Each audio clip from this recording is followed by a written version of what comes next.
Саламатсыздар ма оқушылар? Бүгінгі тақырыбымыз негізгі және туынды сын есім.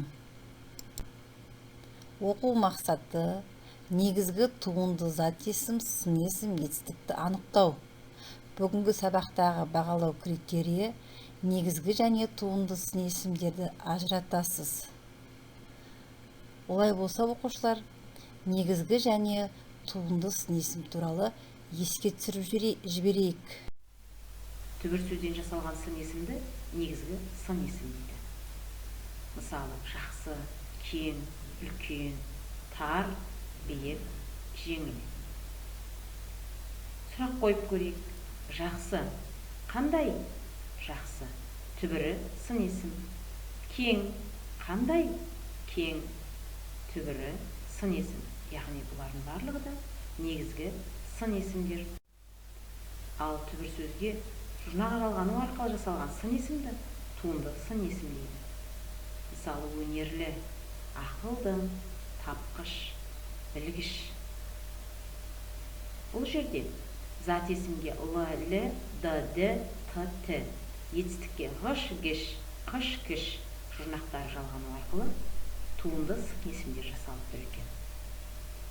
Өнерлі, өнер, түбірі не? Өнер, зат есім.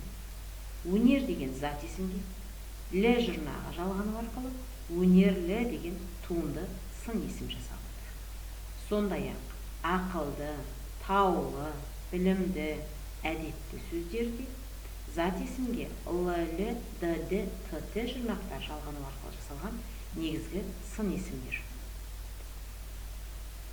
Сөйлегіш етістігіне гіш жұрнағы жалғану арқылы туынды сын есім жасалып тұр. Сөйлегіш түбірі сөйле, несте? Сөйле. Етістік қимыл қозғалысты білдіреді. Ал сол сөйле сөзіне гіш жұрнағы жалғану арқылы сөйлегіш туынды сын есімі жасалды. Қандай адам? Сөйлегіш адам. Қандай бала? Тапқыш бала. Сөйлегіш, тапқыш, байқағыш, білгіш сөздері етістікке ғыш, геш, қыш, кіш жұрнақтар жалғану арқылы жасалған туынды сын есімдер. Тапсырма сіздерге. Оқулықтың бетін ашамыз. Оқулықта ұшақтан жылдам бұлттар атты өлеңмен танысамыз. Суретті пайдалана отырып, қолдана отырып, өлеңді мәнерлеп оқимыз. Және осы өлеңнен керекті сөздерді пайдаланып, сұрақтарға жауап жазамыз. Керекті сөздер ашық, бұлтсыз, бұлтты, қалың. Келесі тапсырма, сын есімдердің астын сызып, туынды сын есімді сөз құрамына ажыратамыз.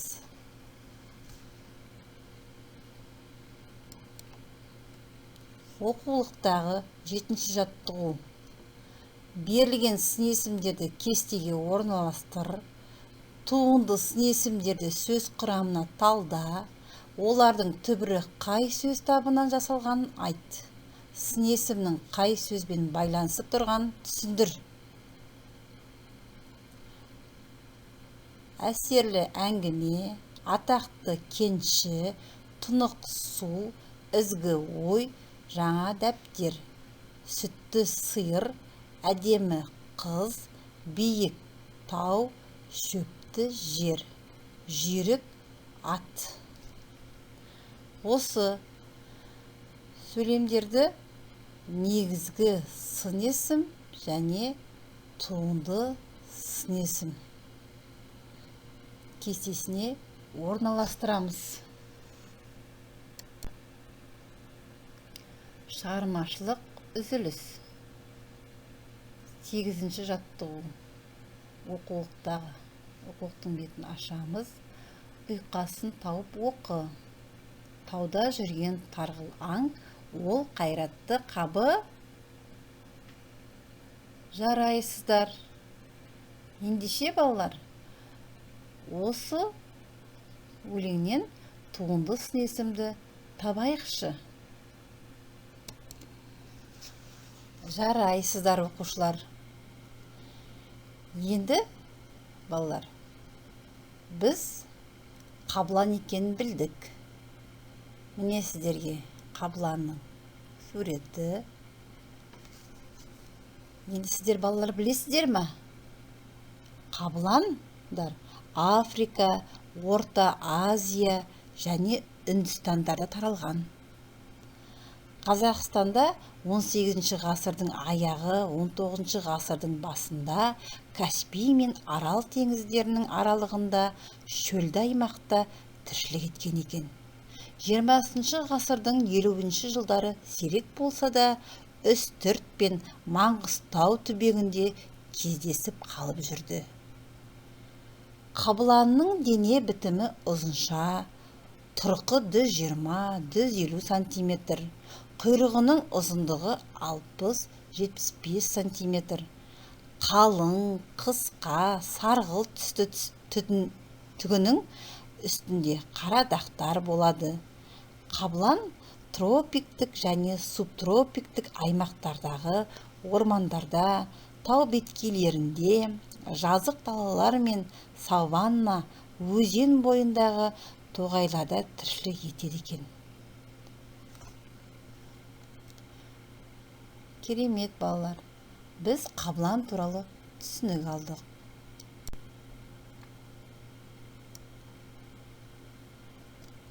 Ойлантап ойынын ойнап көр. Ол үшін берілген сөздің атын айтпай, оның мағынасын түсіндіру, яғни ол затты сипаттап айту. Мысалы, су, жаңбыр, қар. Сіздер бұл сөздерді сипаттау айту үшін сөз табының қай сөздерін пайдаландыңыздар? Жарайсыздар. Ендеше балалар, біз бүгінгі сабақтың мақсаты негізгі және туынды сын есімдерді ажырату болған. Біз мақсатымызға жеттік пе? Олай болса, бәріміз мына семантикалық картаға назар аударамыз. Сіздерге сын есім негізгі туынды ұяшықтар беріп тұр. Сол сөздерді кім, не, қандай, қызыл, әдемі, көңілді, өнерлі. Осы сөздерді өзіне тиісті ұяшықтарға орналастырамыз. Жарайсыздар оқушылар. Ендеше үйге тапсырма 6-шы жаттығу. Мақалды қатесін түзеп жаз, сын есімдерді тап, олардың негізгі туынды екенін ажырат.